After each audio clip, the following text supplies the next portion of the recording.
Welcome to Commander Pat Alesia, who is the commander of the Nassau County American Legion. And this is Malcolm Berman, heard on malcolmpresents.com. And we started the show already, and actually we are frozen. So let's hope we could go through this. Hi, Pat. Let's cover it again.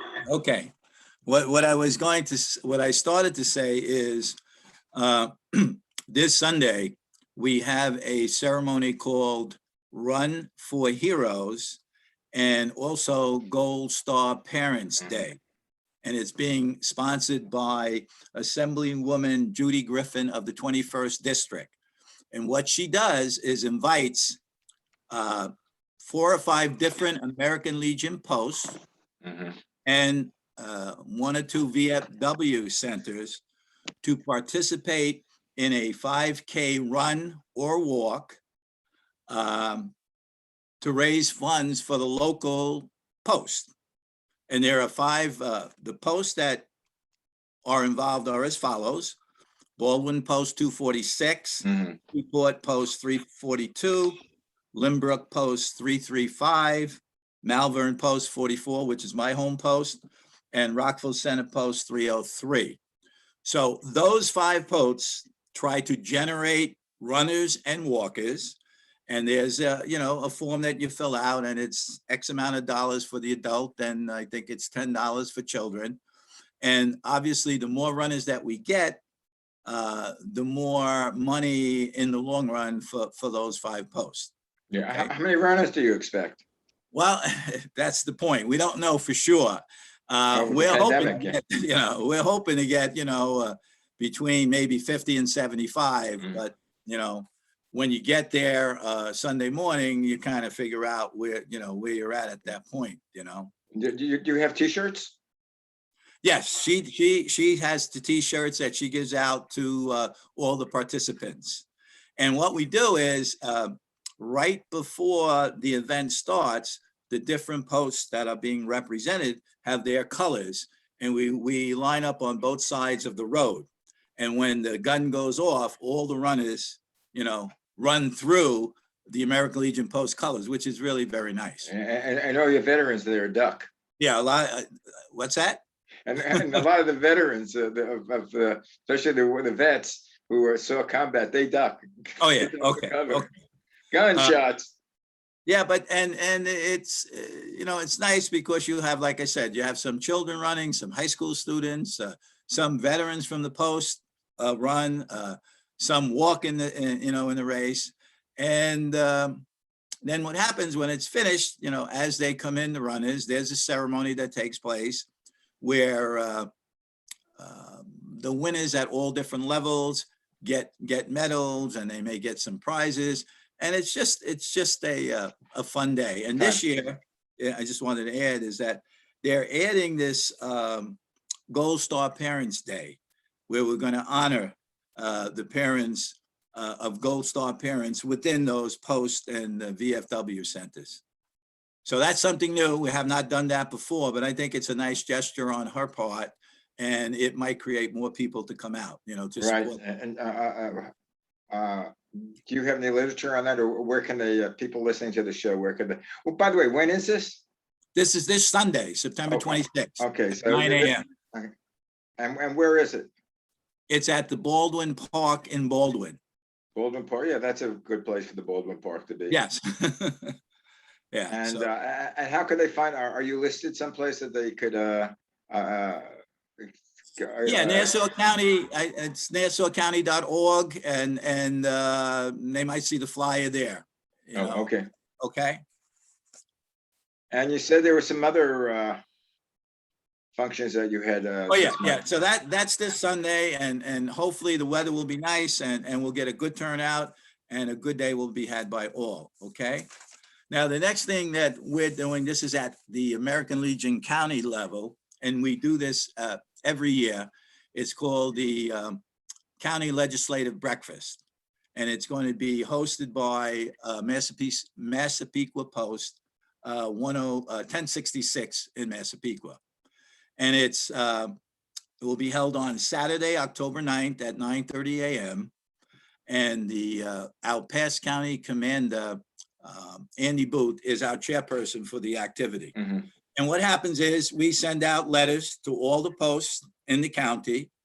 And we also send out letters to the state assemblymen and women and the state senators to participate in this activity on October 3rd. Now, do you have, by the way, do you have any follow-ups where as people will call up the press relations to the senators or the Congress people? Because Yeah, what we do is we have a legislative day where a group of us go up to Albany to meet the various legislators that represent us. So what they do at this meeting, Malcolm, is they basically, let me go back. It's a breakfast. It's a working breakfast.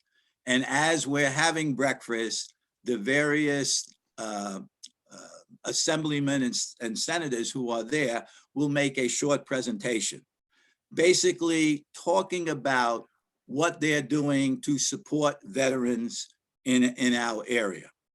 And we may have maybe 10, 15, 20 different individuals present, and we all give them an opportunity to speak. And then we follow up with questions. We'll have an audience that might be, depending upon the outcome, 75, 80 people from the various posts. And it's very informative, and they have specific questions. And we try to keep the questions focused on what we can do to help the veterans and their families in our county. Mhm. And as I said, it's normally a pretty good turnout, and it's very productive because there's a lot of give and take, which I think is good in the long run. And how much does it cost to attend the breakfast? Okay, to attend the breakfast is $20 per person. Mhm. Okay, and that covers the breakfast and the cost of materials that we may have to send out or stuff like that. Mhm. Right. And that covers the course, so there's no profit in that as far as No, there's no profit in that. But the profit is we get to sorry, I hear something in the background. We get to see the people who represent us, and we get to know them a little bit better. And in the long run, that's good. Yeah. Because, hold on one second.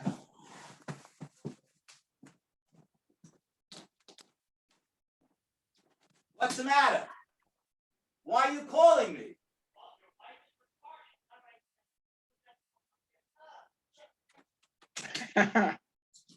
Okay.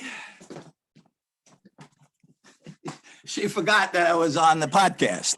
Oh, you know that reminds me of? I was watching. I don't know if you watched The View today. No. The show. You'll probably see it on the news because Kamala Harris was the guest. Oh, okay. But like just before she was supposed to come on, she was in the studio. They said, "Oh, we got some problems here," and then they went to a commercial, and it seemed two of the announcers there tested positive for COVID. Oh boy! Oh boy! So they had to take him out of the studio, and then they were going to have her come into the studio, but then that changed because they put her in another studio, and she came. They questioned her via Zoom. Oh, say they put her in another studio and then in another room, right? Okay. But it reminds me, and then she was saying, "Oh, gee, that's live television for you." This. You know what this reminds me of? When I was growing up in Brooklyn, my mother would yell out the window, "Pat, come on in," and that's what my wife was doing downstairs. I know, and you knew, and you thought that she I thought it was I thought it was an emergency or something. Yeah, but okay. But anyway, but she forgot that. How could she forget you do the show? I don't know. You'll have to have her come on and do the show with you. So maybe one day we could do that. How the wives support the veterans, Yeah, actually, we did that with Sid. I know you're familiar with Sid Mandelbaum. And oh yeah. And Diane was on the show, the first show. Oh, how nice! By the way, I've been talking and discussing it with Sid. What we might try to do is we have a World War II vet who is a honorary member of Post 339, and also a Korean War vet who is a member. So we're thinking of trying to get those two plus Sid and myself on one of the podcasts. Oh, that would be great. Yeah. It's just a matter of the logistics, and maybe what I'll do is I'll have them all come here and we'll all be at the same place at the same time. Yeah, I would like, I think I mentioned to you to see if you could gather either some of the older people, whether they, the World War II vets who were, Yeah, well, yeah, and talk to them about, their experiences, and also probably even the Korean Wars. They're getting kind of older also. yes. I mean, the Korea, let's say they were 20 and in 52. Yeah. Well, no, the World War II vet I'm talking about, I think is 94. Oh, right. No, I'm saying, yeah, but And the Korean War vet is in his 80s. yeah, Yeah. because there would be Korea started what, 51? Would end Yes. 51 to 53. Yeah. So if they were like 18, even 18 there, they were born in 1933. Yeah. The only problem is we're going to have to talk very loudly because they have problems with the hearing, but we'll work it out. Well, I talk loud anyway. Yeah, I know you do. You're like me. I talk loudly too. So that should help. Well, as they say, I learned a long time ago in sales, if you're not sure what you're talking about, say it louder. You got it. Because if you say it loud, people think you know what you're talking about. Okay. Sure. But that's something that maybe we could do down the road. Yeah. Or like for history of it, like Sid did that with the, I think the Holocaust people. Yeah. Who are also, I don't know if many of them left. I know. But at least what they did has captured it for history down the road, which is nice, Well, they have the interesting thing with the Holocaust people. They had interviewed them a few years ago, and they asked them all sorts of questions, like a myriad of questions. Now they have them like on a virtual reality type of thing. I see. Okay. So they have people come into, the teenagers or school students coming into the theater, which is I think the Jewish Museum over here has it, and they're on stage, so to speak, with the virtual appearance. I see. And you can ask them questions. Oh, wow. And the technology they have. When you ask them the questions, I guess there's certain keyword, the algorithms that they'll answer your questions like they were there, like you were there and they were there now. So they're conducting the interview as if they were present. Right. Wow. That sounds good. Wow. It's mere technology. Well, they have that on the stage right now. You could go watch Elvis Presley. I've heard that. Yes, I've heard that. Yeah. So it's interesting. It's a crazy world. Well, or I could do an interview with you right now. Yeah. In New York, and we're in California, and as long as it's amazing. I get so screwed up by computers. I know. I mean, I don't see why. Like all of a sudden, we're talking now and it's fine, and then as we tried doing the show a little earlier, you freeze. Why did you freeze? I don't know. I don't know either. That's the problem. Anyway, you said you had a third event. Oh yeah, the third one, and this one we've been working on it for almost a year and a half, and it's going to be our Nassau County Fallen Comrades ceremony. What happened to the American Legion and happened to many organizations is because of the virus. Everyone who was in office last year remained in office for another year. Everything stayed in place because there were no elections going to be held or anything like that. So what happened is I was the adjutant for the American Legion for 2 years instead of just 1 year. And everybody held a position for 2 years. And unfortunately, as you know, Malcolm, the population of the American Legion tends to be at the older end of the scale.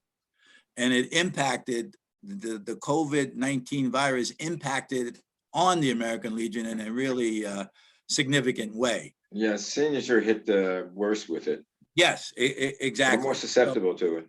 So we're having a ceremony on October 16th that's going to honor about 150 or so Legionnaires who passed away during the COVID pandemic. All from COVID or just No, general? not all from COVID, mostly from COVID, but some from other, diseases. And the problem that we had is in the American Legion, when one of our Legionnaires passes away, we conduct a ceremony for the family at the funeral home. But because of the virus, that was not done in many of these cases. So the former commander, Al Ficalora, basically said we should do something to honor these people. We all agreed, but it took a while, and now you have to outreach to all the posts, and we weren't meeting, so everything was done through emails or Zoom.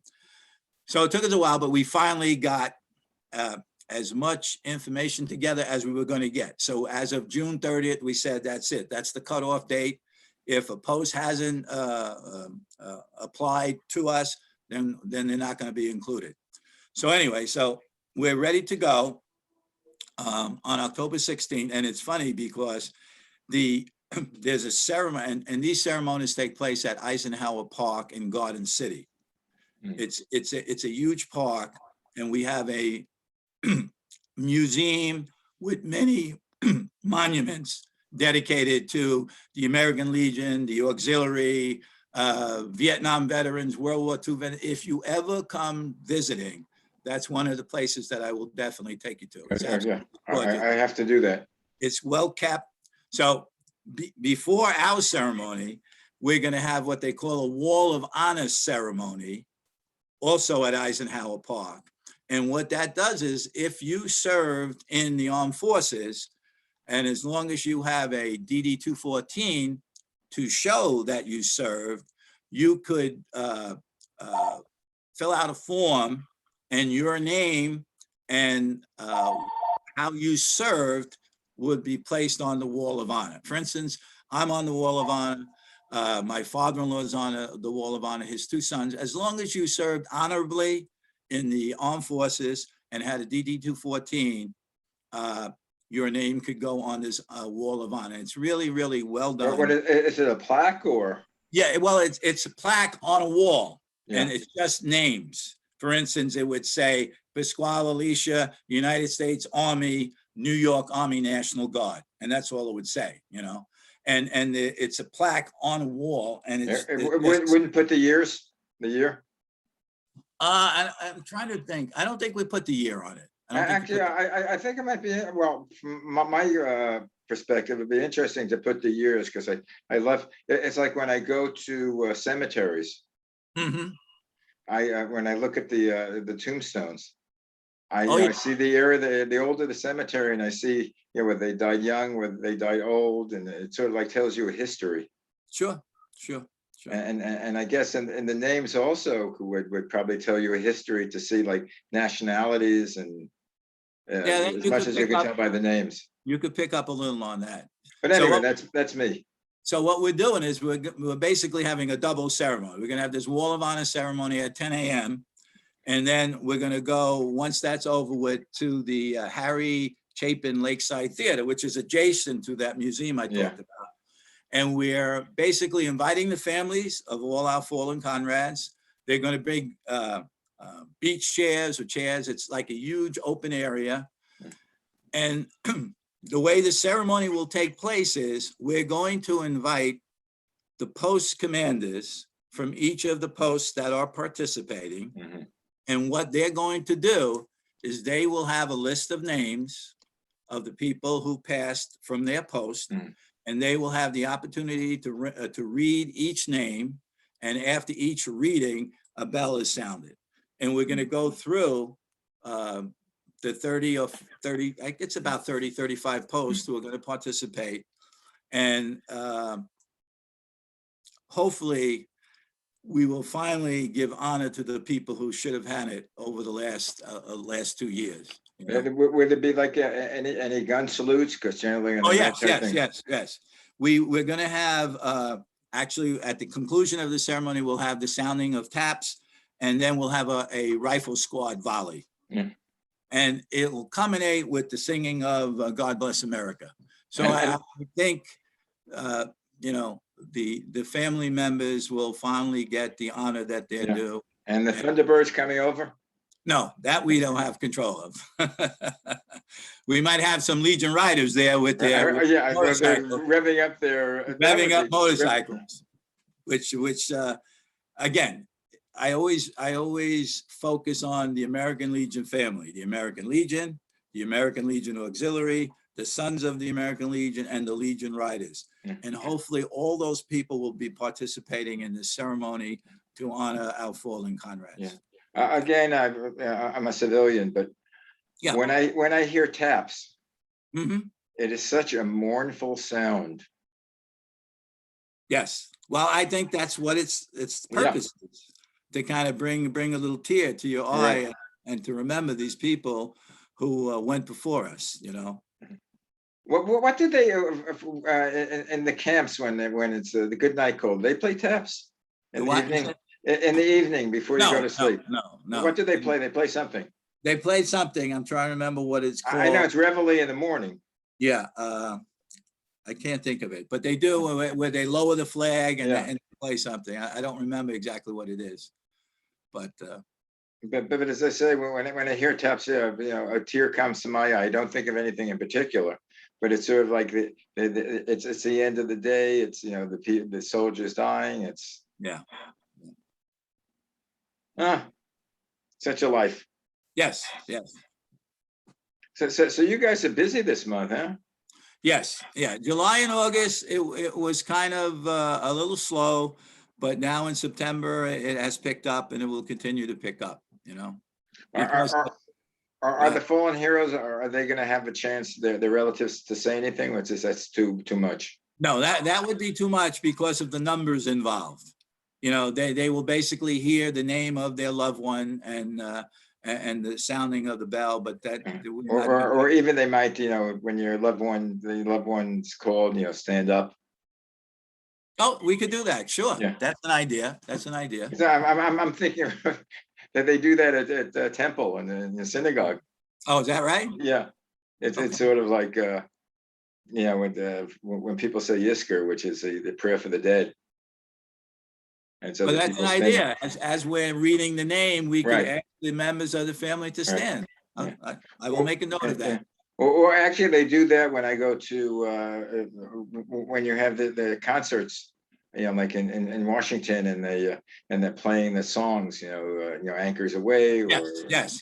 Each branch of service stands up while they're playing their song. Yeah, that's always a nice ceremony. Yeah, because everybody's proud of what they've been. Sure. I mean, I get up when they say civilians. Okay. You represent the civilians. I represent the United States Army. Okay. Now, sometimes there is a way, a little bit of things. I'm sorry I didn't serve in the Army. I mean, I was totally against it. I'm totally. I'm not that I'm against the military, the Army, but the amount of money being spent, I think, is a waste. Because what I understand is that a lot of things are being built that are never going to be used. Well, I'm a firm believer that everyone should have had an experience in the military. Now, obviously not during wartime. Yeah. But if everyone had that experience, I think you come out a better person in the long run. You know. Yeah, you should have been an Israeli. Well, that's true. Then everybody gets every men and women. Men and women, absolutely. Yep. Did you find that there are a lot of women, you know, that join the American Legion? Because they haven't been around for that long. I don't think the Army has been integrated for that long, or any of the services. We have in my own post in Malvern, we have I think it's three women in the post. Oh. Yeah. And the one, you know, that you already spoke to was Dawn Samuels. She's in the post, and she's auxiliary in the post, and also as a Legion rider. So Rider, yeah. And she's, from what I gather, she's about 5 foot tall and 80 pounds. Yes. But I can imagine she kicks butt. She does good. Yeah, she does a lot of work. helping children and helping the children of veterans. She's a tremendous asset to the Guard and the auxiliary, that's for sure. Yeah, going further on, what are your plans now? Do you have any plans for Thanksgiving and Christmas? Yeah. Oh, in terms of the Activities. Oh, yeah, no, as I said, things pick up, you know, in December, we'll have something for the Marine Corps children at the Marine Base in Garden City. Each individual post, as things open up, and I hope they continue to open up, we'll have some type of Christmas or a holiday activity and invite the children of the Legion members in. And it's a nice time of the year, that's for sure, you know. Yeah, I hope things lighten up by then. I hope so too. I hope so too. It But- seems like we take 2 steps forward and then 3 steps back, you know, and but we got to continue to go forward, that's for sure. Yeah, well, sometimes I get depressed, not necessarily about the military, but just the fact that, you know, I do shows about the climate change, about the politics, and it's so screwed up nowadays. It's nice to see like an organization like yourself that's really celebrating people, celebrating life and accomplishments. That's what we try to do. That's what we try to do. And as I said, what I'd love to be able to, you know, get together with you guys and find out how to start recruiting, you know, younger people there. Well, if you ever get the chance to come back and visit us, you know, we'll take you to a post and you can experience a meeting, and we'll take you to the, you know, as I said, the museum in Garden City, and you'll really enjoy yourself. Well, it seems to be doing, you seem to be doing the right things, especially like the activities like, you know, the racing, which I assume you get a younger group of people that do that. That's true. And their children. Yes. You know, if you have someone that's in their 30s or 40s, you know, they have kids love running. I remember when I think I mentioned I had done 3 marathons. Yes. Full marathons, and I was into the 10K. My wife is into running. We used to take the kids all the time, and it was great fun because they loved running also. I don't know what happened when they got older. But actually, my one that's going to be 25 is a soccer player. So he plays soccer on the weekend. And if you remember the post commander from Long Beach, Jerry Haber, who was on last week, he came up with a good idea in that you could go into colleges where you have veterans attending school and see if you could meet with them and discuss about the American Legion and possibly attract them to join the American Legion, since they've already served and now they're, you know, back in school trying to better their education. Maybe they would have some time to join the American Legion. So I'm going to focus on that and see if we can get that going down the road. Yeah, because I'm sure a lot of the vets who don't necessarily need, you know, any special counseling, you know, the ones that have PTSD, but the ones, I'm sure that there are a lot of vets that have lots of feelings inside that they don't share with people. You know, again, it affects them, but it doesn't affect them that debilitates them. But that might be nice to go there with people who have some experience out there and say, okay, talk to me. Yes. Who knows what they're talking about and what they have experienced. I mean, even being, if you're not in combat, but you know, I can imagine the soldiers in, you know, South Korea. You know, they're not in combat and they probably will never fight, hopefully. But they're staring across, you know, North Korea. The tension must be insurmountable. They have to be on alert 24 hours a day. You know, or the ones that used to be in, you know, Guantanamo. Life. But we continue to move onward and upward. That's my motto. But yeah, keep up the good work. And again, give us the websites that they could reach you at, or. Okay. Are you listed? You know, like, can they go to Pat Alesia.com? Yeah, no, they could do Pat and Marianne 01@gmail.com. Yeah, what happened? Were you? I was compromised.